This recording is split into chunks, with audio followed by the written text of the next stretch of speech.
So welcome to Jumbo IS and welcome to our lecture series called Daily News in Shorts. In this lecture series, we cover a particular day's current affairs in a short span of time within 30 minutes.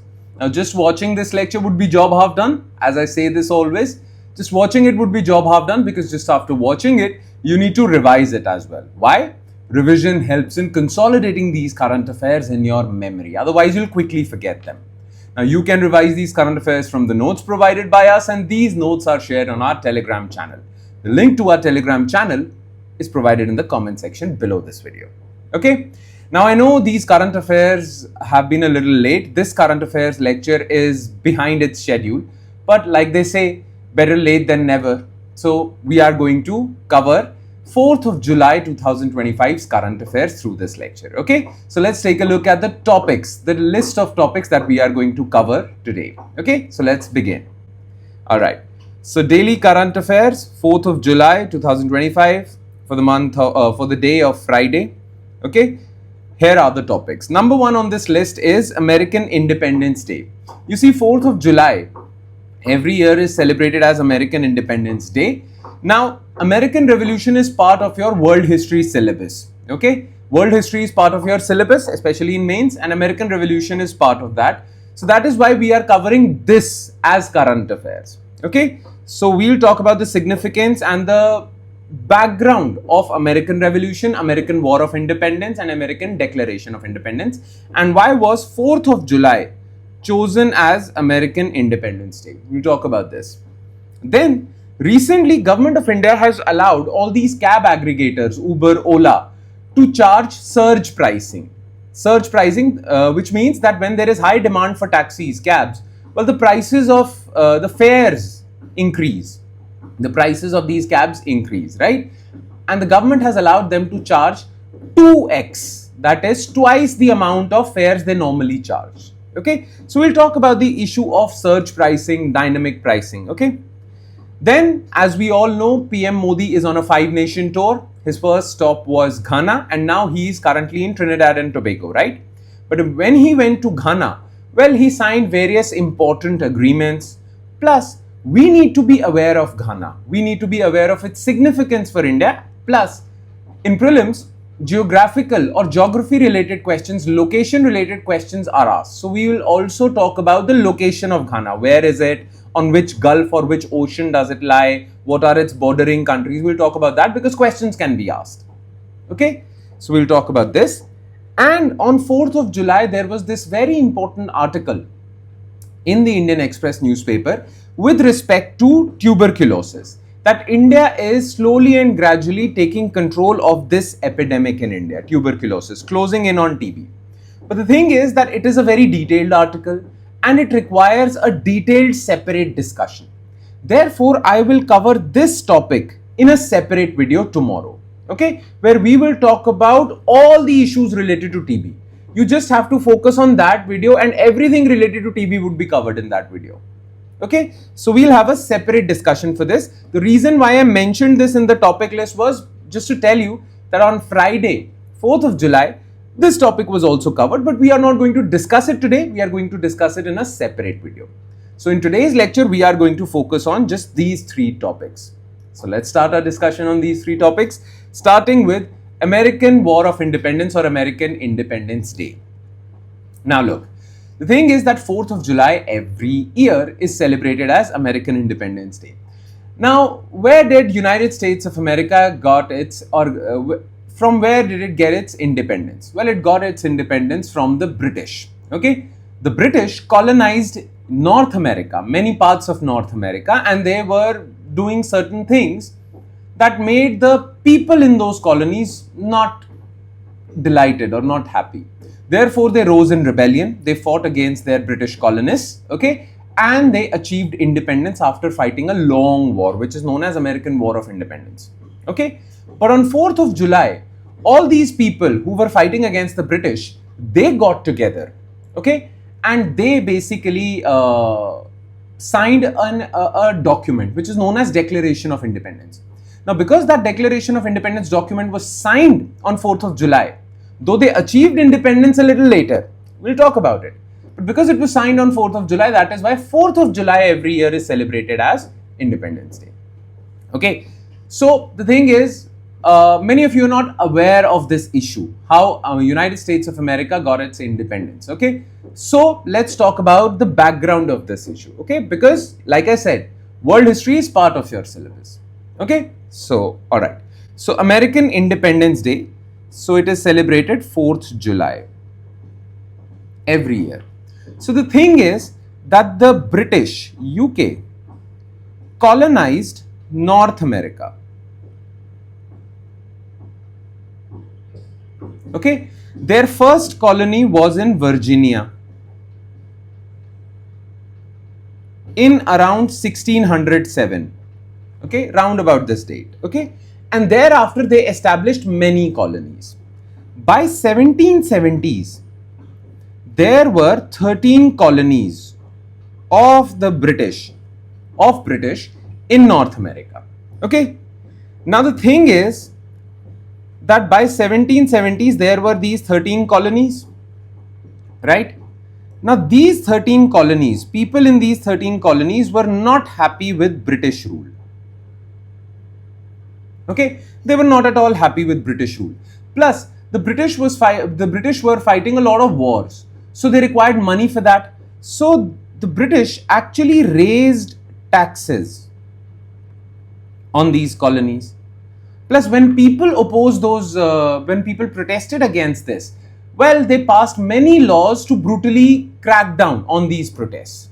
Okay, so the British were ruling on these 13 colonies, or their rule in these 13 colonies was pretty brutal. They were cracking down on protesters, plus they were raising taxes which made people unhappy. Okay, now what happened? There was this resistance group that was formed in America that was called Sons of Liberty. They started their resistance. Okay, Sons of Liberty, they started their resistance, and what happened was they basically destroyed a tea shipment that was coming to Boston. So tea was coming to Boston from UK. They destroyed that shipment. Basically, they were trying to say that please listen to us or we won't allow any trade to happen. Okay, and because of their destruction of tea shipment in Boston, they were known as the Boston Tea Party. Now Boston Tea Party had a lot of demands. Okay, they were demanding a lot from their British colonizers. Their biggest demand was, they said that you are raising taxes on us. Okay, but the power to raise taxes on us lies with the British Parliament. Right? British Parliament is raising taxes on us. But the problem is that they are raising taxes on us, but there is no representation from us in the British Parliament so that we can give our opinion with respect to those taxes in British Parliament. Okay? So Boston Tea Party raised a slogan, and that is a very important slogan because somehow we use that slogan in India's constitution. How? Well, they raised a slogan called no taxation without representation. That became a very famous slogan, which means if you do not have our representatives in the British Parliament has no right to tax us. No taxation without representation. And this became a famous slogan, so much so that it has its traces in Indian constitution as well. You know, in India, if the government wants to raise taxes, it has to raise them through the Parliament. Okay? No tax shall be levied in India without the authority of Parliament. And why Parliament? Because Parliament has our representatives. We elect these representatives, they go to the Parliament. And therefore only Parliament has the authority to levy taxes on Indians. This is inspired from this principle, no taxation without representation. They raised the slogan Boston Tea Party, okay? And they were basically trying to meet King George III, the British king, okay? And they were trying to meet UK parliamentarians, British king, to basically raise their demands. But, well, the British were not ready to listen to them and they started their brutal crackdown. Therefore, what happened was that in 1773, all these 13 colonies, they were separate colonies in North America. All these 13 separate colonies, they decided to form Continental Congress. and they decided to go to Britain and raise their demands. Again, the British were not listening to them. Okay, so in 1775, okay, around 1775, well, they started armed rebellion, and from there started, well, American War of Independence.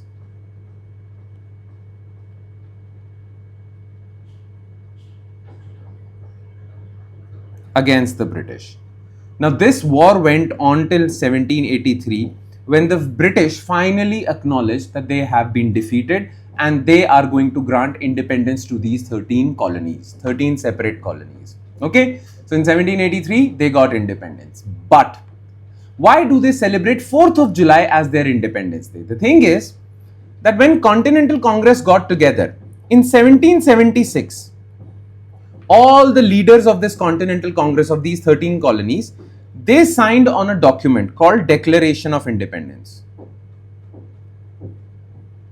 In this document, they said that we are independent, okay? All these 13 colonies are independent. Alright? These 13 colonies are independent. And after independence, what would be the future of these 13 colonies? How would this thing, how would this new thing, which is independent of British, would work? Okay, all men are equal, what are the rights of each and every person? All of this was written in Declaration of Independence. And this Declaration of Independence was signed in 1776 on 4th of July by representatives of these 13 colonies. Okay, though they didn't get independence, they got independence in 1783, but they signed this document on 4th of July 1776, and that is why they celebrate 4th of July as their Independence Day. Okay, then after getting independence, all these 13 colonies decided to get together to form their own country. That is why USA or America is known as United States of America, because these 13 colonies were separate states. They got together. That is why it is called United States of America. Clear? So this is the story behind this, though you would get more clarity when you read the notes. But I hope you understood the background. Okay, that's how the Americans got their independence from the British. By the way, the Americans were Europeans only. They were not happy with the British, but they were Europeans only. Don't think that they were indigenous people of North America. No. This fight was led by European immigrants to America only against the British. Okay? Nonetheless, this is the issue. Okay? So read it from the notes. Please do, because you'll get more clarity. Some of the dates, which I might have gotten wrong, if I have gotten it wrong, well, that would be also clear. Clear? Alright. Now let's talk about issue number 2, which is issue of surge pricing. Now, what is surge pricing? You must have felt this also, that when you book a Uber or Ola, okay, or when you order something from Blinkit or Swiggy, Zomato, what happens is that when there is high demand for these services charge higher prices. When there is high demand for Uber cabs in a particular area, and when you try to book an Uber cab, what happens? They charge a higher price. Generally, their price is normal. Let's call that normal price. Okay, that normal price is called base fare. Okay, but generally, when there is high demand, they charge higher price, higher than even base fare. This process is known as dynamic pricing or surge pricing. Clear? When there is surge in demand, you charge a higher price. Simple. Now, earlier what used to happen was that as per government rules, all these cab companies, cab aggregators we call them, all these cab aggregators were allowed only to charge. There was a limit put to this surge pricing. They could not charge more than 1.5 times the base fare. Okay, 1.5 times the base fare. So yes, they can increase the price, but not more than 1.5 times the base fare. Okay. Now, recently government has passed motor vehicle cab aggregators or motor vehicle aggregators guidelines. In those guidelines, government has said that the maximum price can be more than 1.5 times the base fare. It can be 2 times the base fare. And the minimum price is 50% of the base fare. So they have allowed these cab aggregators to charge a higher price, higher than 1.5x up to 2x. 2 times the base fare, right? This is the issue. This is not important for us. What is important for us is what is this base fare, what is this dynamic pricing or surge pricing, and what are the benefits of dynamic pricing or surge pricing, okay? There is a reason why government allowed them to charge a higher surge price, right? So, well, there are some advantages also of dynamic pricing or surge pricing. So, let's talk about that, okay? Okay. So, the issue of surge pricing. So, look. Surge pricing, first of all, you need to know what is dynamic pricing.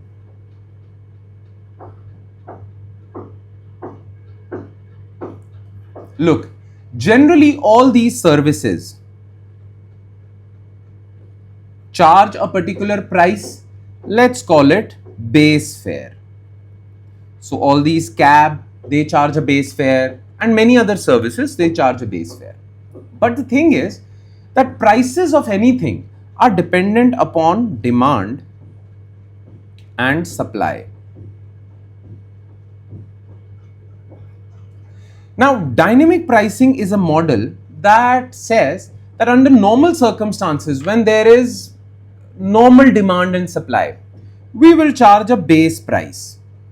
But when there is increase in demand, high increase in demand, okay, very high increase in demand, then we will increase the base fare.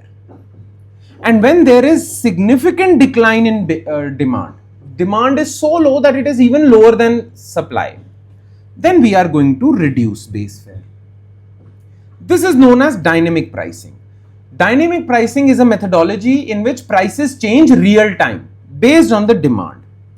Now, this dynamic pricing methodology is not only used in cabs, okay, Uber, Ola, it is also used in electricity bills, in power generation. It is also used in some of the trains in India, railways, some of the Rajdhani trains.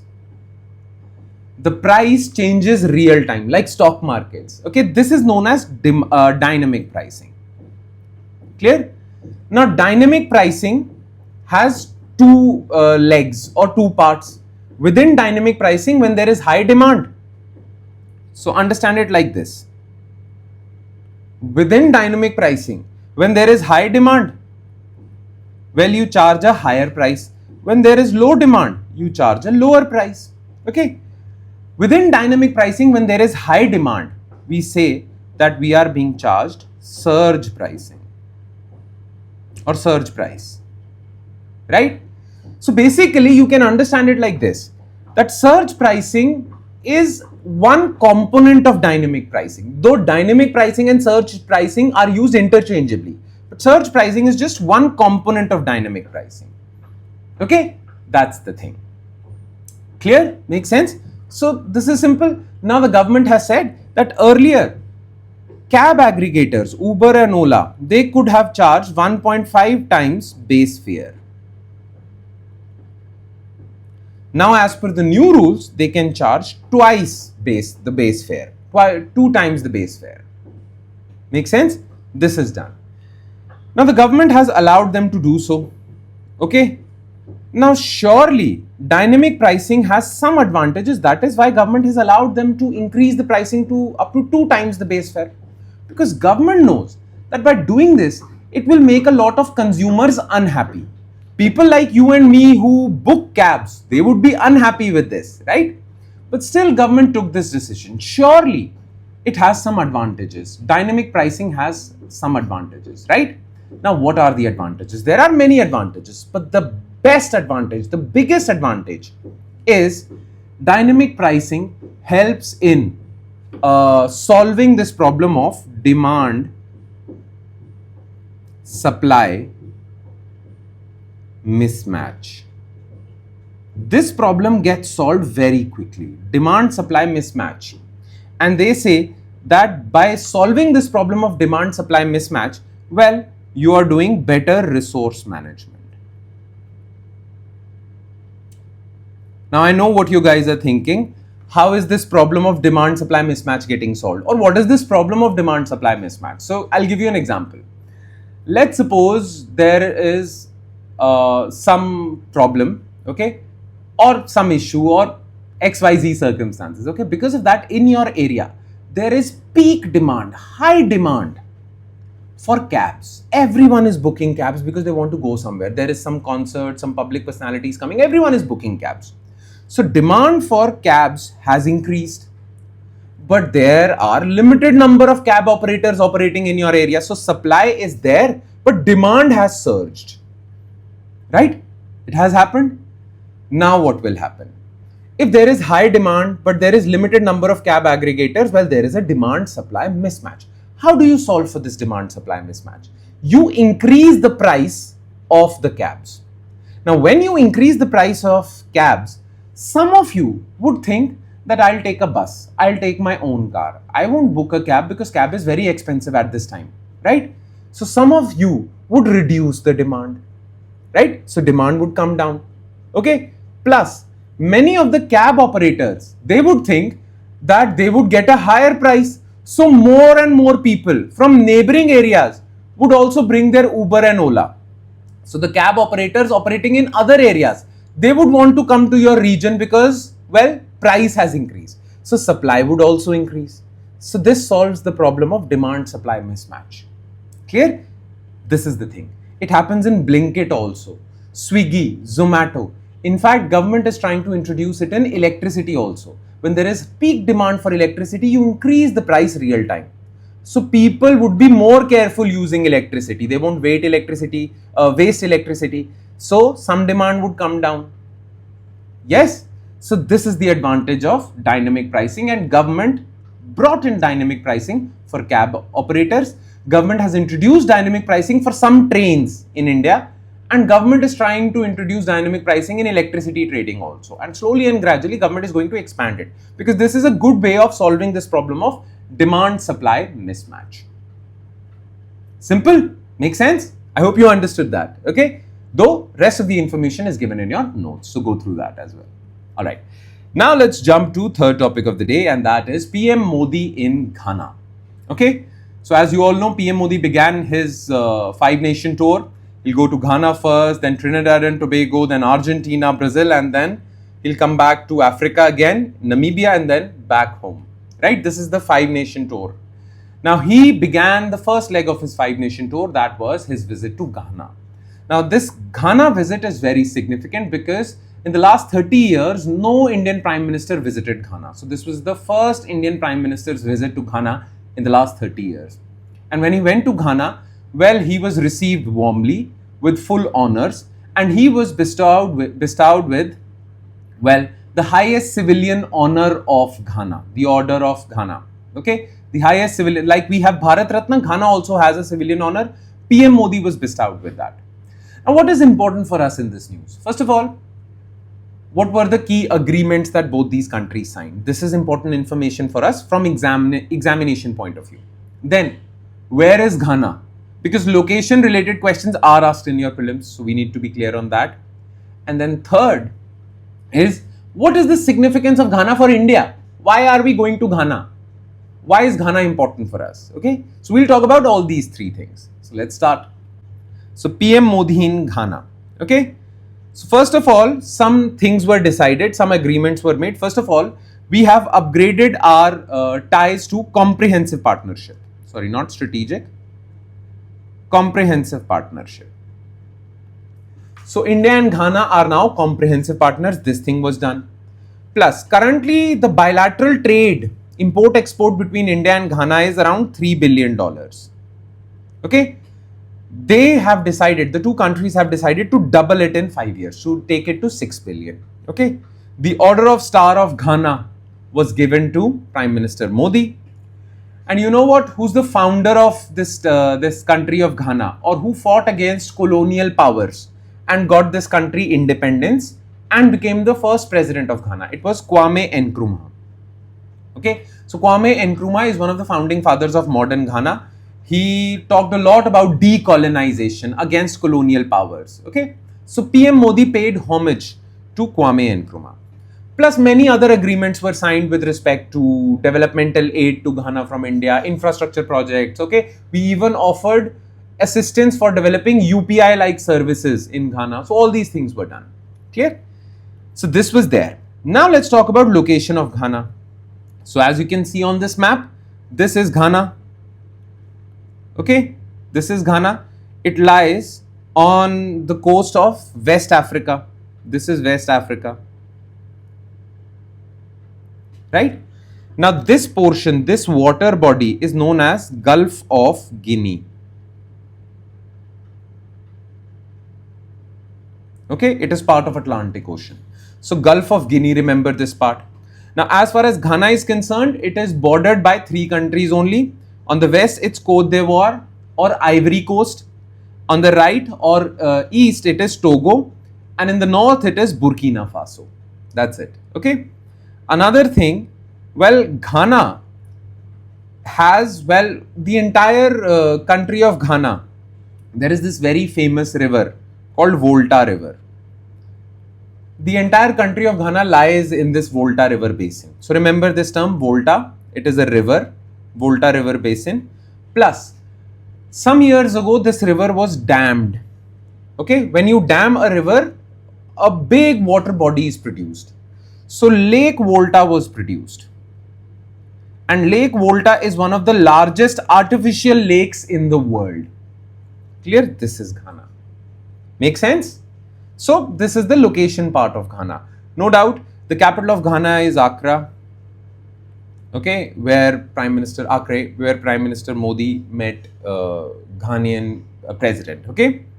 Now, why is Ghana significant for us? Very simple. Quickly, let's take a look at that. First of all, as far as the history is concerned, history of India-Ghana partnership, well, Ghana was one of the first countries, in fact, the first country in sub-Saharan Africa, Black Africa, okay, one of the first countries to get independence, to be decolonized within Africa, okay. So it is one of the first countries within sub-Saharan Africa to get decolonized. It got decolonized and received its independence in 1957. In 1957 alone, India and Ghana established their diplomatic relationship. Okay, we opened embassies in each other's territories. So when it got independence, it established diplomatic relations with India. So our relationship with Ghana go from the very beginning of Ghana. Okay, then India and Ghana were founders of non-aligned movement as well. Some of you know about non-aligned movement. Some of you who don't know about non-aligned movement, we'll discuss it some other time. Okay. Then 3 billion economic trade, that is there. We have discussed this. But within this 3 billion economic trade, what does Ghana sell us? What does Ghana provide us? Okay. So we import a lot of gold, a lot of cocoa. Okay, cocoa is used to make chocolates and all. A lot of cocoa, and we also procure some oil. Okay, though Ghana is becoming famous in oil and all that, but yes, we procure not that much of oil. Though Ghana has found some oil and it is selling to the world, but we do not procure that much oil. We procure some. But if we are talking about top 3 things that Ghana sells us, gold, cocoa, and cashew. It's famous for cashew also. What does India sell to Ghana? Well, India sells medicines, pharma, agricultural machinery, and textiles. One more thing, well, as far as trade between the two countries is concerned, Ghana exports more to us than we export to Ghana. So trade balance is in favor of Ghana. Clear? And plus we have given them some developmental aid. We have invested a lot of money in infrastructure projects. These things are going on. Plus there is a 15,000 strong Indian diaspora community in Ghana. Clear? That is also there. Make sense? But the most important thing why we decided to go to Ghana and why we are going to African countries is something that we have discussed before.